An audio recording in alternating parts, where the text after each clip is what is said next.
कि बीजेपी के जो प्रदेश अध्यक्ष हैं तेलंगाना के, क्या बेतुका बयान दे रहे हैं वो। उनकी मानसिक संतुलन क्या बिल्कुल खो गई है उनकी। हिंदू मुसलमान जाति पे देश को बांटने की कोशिश कर रहे हैं वो। जिनके पास दिमाग नहीं है वो नेताओं के बहकावे में आकर के आपस में भाई भाई लड़ गया, उसका ये नाजायज फायदा उठा रहे। बेरोजगारी चरम सीमा पे बेरोजगारी है, आए दिन रोज हत्याएं हो रही है। जो मेन स्ट्रीम की मीडिया, क्या उन्होंने उनका कवरेज किया? बीजेपी जो है असल मुद्दों से भटका रही है, देश को गुमराह कर रही है। रासतल में जला गया जीडीपी हमारा, कोई स्ट्रीम मीडिया चर्चा नहीं करेगी। जातिवाद फैला रहे हैं बीजेपी गवर्नमेंट में फैला। जो बीजेपी के कार्यकर्ता हो, आईटीसीएल का भी यही काम है। इन्हें भारत की जनता से कोई सरोकार नहीं। विवादित बयान में न बढ़ चढ़ करके हिस्सा लेते हैं कि लगता है इन्होंने कि हिंदुस्तान को अब आगे नहीं बढ़ने देना है। सरकार को क्या मतलब है? वो देखती है मीडिया जो हमारे गुणगान गा रही है, जो मरना मरने दो। लाइव टीवी, सच सबसे आगे। नमस्कार, मैं जुनैद अंसारी और आप देख रहे हैं द लाइव टीवी। अक्सर आपने सुना होगा कि भारतीय जनता पार्टी के नेताओं के विवादित बयान आते रहते हैं। अभी तेलंगाना के प्रदेश अध्यक्ष ने विवादित बयान देते हुए कहा है कि अगर किसी ने बीजेपी समर्थकों या फिर हिंदुओं के ऊपर उंगली उठाई तो उनके हाथ काट दिए जाएंगे। सबसे पहले मैं आप लोगों को धन्यवाद देना चाहता हूँ कि आप लोग सोशल मीडिया के जो चैनल है, ये कम से कम हिंदुस्तान को हकीकत से रूबरू करता है। बाकी जितनी भी इलेक्ट्रॉनिक मीडिया हैं, ये सारे चाटुकार हैं, बिके हुए हैं, और ये वही चीज़ दिखाते हैं जिससे मोदी का फ़ायदा हो, मोदी को लाभ हो। देश जाए भाड़ में, उन्हें देश से कोई सरोकार नहीं है। कि बीजेपी के जो प्रदेश अध्यक्ष हैं तेलंगाना के, उन्होंने कहा कि हिंदुओं के ऊपर या बीजेपी समर्थक के ऊपर कोई उंगली उठाए, ये क्या बेतुका बयान दे रहे हैं वो। ये उनकी मानसिक संतुलन क्या बिल्कुल खो गई है उनकी, कि वो इस तरह से हिंदू मुसलमान जाति पे देश को बांटने की कोशिश कर रहे हैं वो। अगर वो इस तरह की बातें दे रहे हैं कि भाई हिंदुओं के ऊपर, कौन हिंदुओं के ऊपर उंगली उठा रहा है भाई? ये हमारा हिंदुस्तान जो है गंगा जमनी का तहजीब है। इसमें हिंदू मुसलमान सिख ईसाई सब आपस में एक भाई की तरह रहते हैं। एक ऐसा बाग है हिंदुस्तान, एक ऐसा बाग है जिसमें हर तरह के फूल हैं। अब बीजेपी वाले का ध्यान में है ये कि मैं सिर्फ एक ही तरह के बाग में फूल रखूँ, तो उस बाग का अभी बताइए, जिस बाग में एक तरह के फूल हों, क्या उस बाग की सुंदरता वसी रहेगी? या जिस बाग में रंग बिरंगे फूल हों, उस बाग की सुंदरता का एक अलग निखार आता है। बाहर से लोग आके देखते हैं भाई इस बाग में चलो घूमने के लिए, क्योंकि यहाँ पे हर तरह के फूल हैं। तो हमारे हिंदुस्तान में ये एक तहजीब है, एक गंगा जमुना की तहजीब है कि हिंदू और मुसलमान एक ही थाली में खाते हैं, आज भी खाते हैं। ये बड़ा गलत बयान है और बीजेपी की कोई आज नई बात नहीं है। यहाँ हम गाजियाबाद में कहीं भी ले लो, इतने सारे इनके जो अध्यक्ष हैं, और ये तो एक छोटी सी बात इनके लिए लग रही होगी, इन्हें छोटी सी बात है। बहुजन समाज पार्टी की अध्यक्षा बहन कुमारी मायावती जी के लिए जो उसमें राज्यसभा में इन्होंने एक शब्द का प्रयोग किया था, शायद आपको याद होगा, जिसमें काफ़ी लोग दंगा होने की भी प्रभाव बनी थी, और बहन जी ने अपनी तरफ से बोल दिया कि भाई आप जो है मेरे लिए नहीं, सारे भारतवर्ष की बहन बेटियों के लिए आप शब्द बोल रहे हैं। तो ऐसी कोई बात नहीं है, बीजेपी वालों की परंपरा बनी हुई है। सत्ता में इसी बात पे आते हैं कि भाई हिंदू मुसलमान लड़वा दो। अब कुछ होते हैं, कुछ हिंदुओं में भी हैं, कुछ मुसलमानों में जो बेचारे पढ़े लिखे नहीं हैं, जिनके पास दिमाग नहीं है, वो नेताओं के बहकावे में आकर के आपस में भाई भाई लड़ जाते हैं, उसका ये नाजायज़ फ़ायदा उठा रहे हैं। हिंदुस्तान में ज्वलंत उदाहरण है बेरोजगारी, चरम सीमा पे बेरोजगारी है, आए दिन रोज हत्याएं हो रही है। छात्र और बेरोजगार, 22 मार्च को मोदी जी ने कहा था कि आप लोग ताली और थाली से कोरोना योद्धाओं का स्वागत कीजिए, हिम्मत अफजाई कीजिए।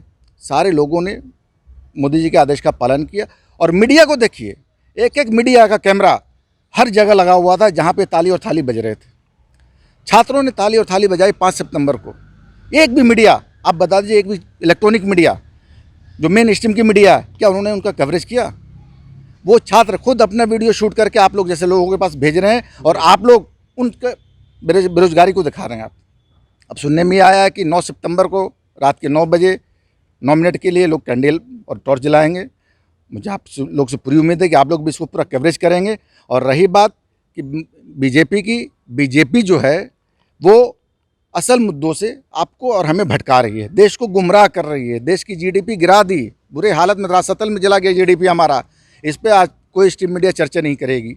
बेरोजगारी चरम सीमा पे है, जो सैलरीड रोजगार थे वो 2 करोड़ के बेरोजगार हो चुके हैं। तो इसमें सबसे बड़ा रोल किसका है? सरकार के साथ साथ स्ट्रीम मीडिया का है रोल, जो देश को बर्बाद कर रही है, और इतिहास इन्हें कभी माफ़ नहीं करेगा। इलेक्ट्रॉनिक मीडिया ये सरकार का पूरा फ़ायदा उठाते हैं, इसी वजह से परंपरा बना रखे हैं। भाई अब हमारा जो भारतवर्ष देश है, सभी वर्ग का देश है, सर्व समाज इसमें वास करता है, सर समाज के लिए कोई दिक्कत नहीं आती कभी भी। लेकिन ये जो जातिवाद फैला रहे हैं, सबसे ज़्यादा जो जातिवाद फैला है इस बीजेपी गवर्नमेंट में ही फैला। जो बीजेपी के कार्यकर्ता हों या आईटी सेल हो, अभी आप आईटी सेल को देखिए, आईटी सेल का भी यही काम है।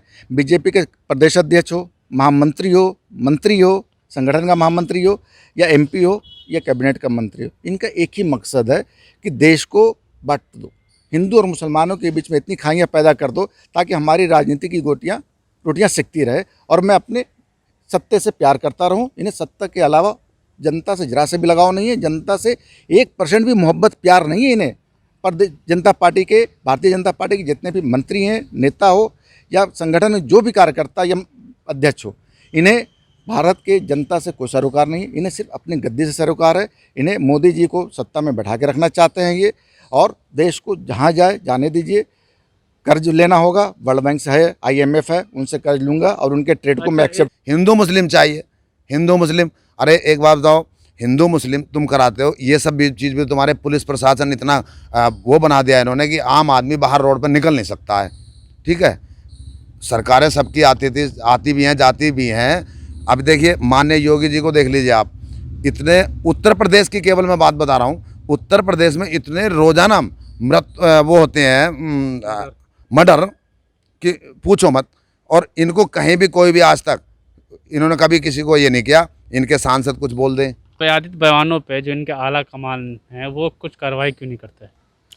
क्यों कार्रवाई करेंगे भाई, जब इनसे इनके भड़काऊ भाषण से कुछ, मैंने इससे पहले आपको क्या बताया था कि समाज में कुछ ऐसे लोग हैं, सामाजिक तत्व, जो इस बातों में बहकावे में आ जाते हैं और वो इस तरह का खेल खेलते हैं, समझे।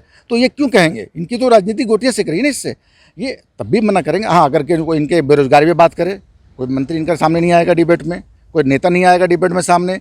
महिला सुरक्षा पे बात करें, उनमें कोई मंत्री नहीं आएगा डिबेट पे। अगर कोई आएगा भी तो इधर उधर की बात घुमाता रहेगा। मैंने कुछ चैनलों पे देखा है डिबेट में, मंत्री इनके नेता इधर उधर की बात घुमाते रहते हैं और विवादित बयान में ये इतना बढ़ चढ़ करके हिस्सा लेते हैं, इतना ये करते हैं कि लगता है इन्होंने सोच रखा है कि हिंदुस्तान को अब आगे नहीं बढ़ने देना है, हिंदुस्तान को रसातल में ले जाना है और हिंदू मुसलमान की गोटी खेल रहे हैं ये। और पब्लिक समझ चुकी है इनकी बात। पहले 2014 में पब्लिक इनकी बातों पे आ गई, 2019 में बातों में आ गई, लेकिन अब पब्लिक भी इतनी बेवकूफ़ नहीं है। हमारी जनता, हमारे को आँख है, भगवान ने आँखें दी है, मन की आँख देखी है, दिमाग दिया है सोचने के लिए कि ये जो पार्टियाँ हैं ये सिर्फ बातों से धनी है, कर्मों की धनी नहीं है, बातों की धनी है ये। तो बातों से ही अपने आप को लपेट रहे हैं। जिस दिन हमारी 19 चुनाव आएगा, छात्रों ने कही दिया कि मोदी जी अगला चुनाव को मैं आपको दिखाऊंगा, मैं बेरोजगारी चरम सीमा पे जा रही है, आप इसके खिलाफ बोल नहीं रहे हैं, तो हम आपको जो है 24 के चुनाव में मैं आपको अगला दिखाऊंगा मैं। तो छात्र बोल ही चुके हैं। और इनके नेता जो हैं बिगड़े बोल हैं, सत्ता का नशा का चूर है, इनके सत्ता का नशा है इनके पास कि भाई जो मन बोल दो। इनके ऊपर ना कोई कानूनी कार्रवाई होनी है और ना कुछ FIR होनी है, जो बनना वो बोल देगा। एक आम आदमी अगर बोलता तो उसके ऊपर FIR हो जाती है। यही फ़र्क है दोनों के अंतर में कि भाई इनकी एक परंपरा है, बनी हुई है, इनकी नीति है। उत्तर प्रदेश से भी आते हैं, राजस्थान से भी आते हैं और मध्य प्रदेश से भी आते हैं। आज मध्य प्रदेश को लेकर देख लो, अभी जो है थोड़े दिन पहले दलितों की ज़मीन पे वो बीजेपी का ही तो सांसद था जिसने कब्जा किया हुआ था, जिसमें माननीय बहन कुमारी मायावती जी वहाँ गई थी और काफ़ी इनको सुनाया, तभी भी अभी तक ये वो भी निपटारा नहीं हुआ है। तो इनकी तो मानसिकता बन गई है, इन्हें इसी मानसिकता में मज़ा आता है, इन्हें इसमें नहीं आता है उत्तर प्रदेश में और तुम्हारा MP में कितने बलात्कार हो रहे हैं। अभी न्यूज़ देखते हैं हम, सोशल मीडिया के माध्यम से न्यूज़ देखते रहते हैं।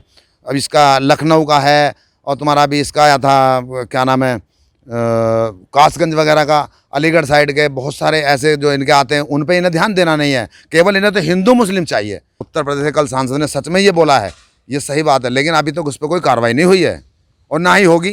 अनिल भाई की सबसे बड़ी गलती इसमें क्या है, स्ट्रीम मीडिया की गलती है।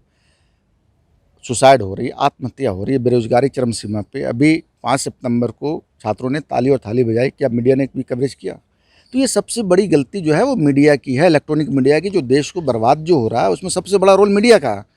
बीजेपी की सरकार, मोदी सरकार तो कर ही रही है, नीम चढ़े करेला काम कर रहे हैं ये मीडिया जो है, इनको इतनी सपोर्ट कर रही है। सुशांत सिंह केस का देखिए, 24 घंटा डिबेट हो रहा, 24 घंटा डिबेट हो रहा, लेकिन बेरोजगारी पे डिबेट नहीं हो रहा, आत्महत्या जो हो रही है उस पर डिबेट नहीं हो रहा। क्योंकि मीडिया अगर सरकार से सवाल करेगी तो सरकार की आंखें जागरूक होगी, सरकार की आंखें खुलेगी कि हाँ जी क्या करना।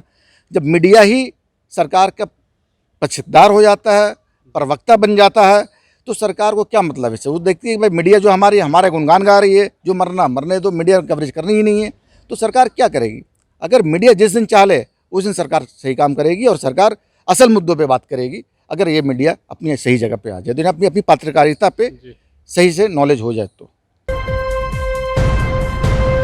द लाइव टीवी, सच सबसे आगे।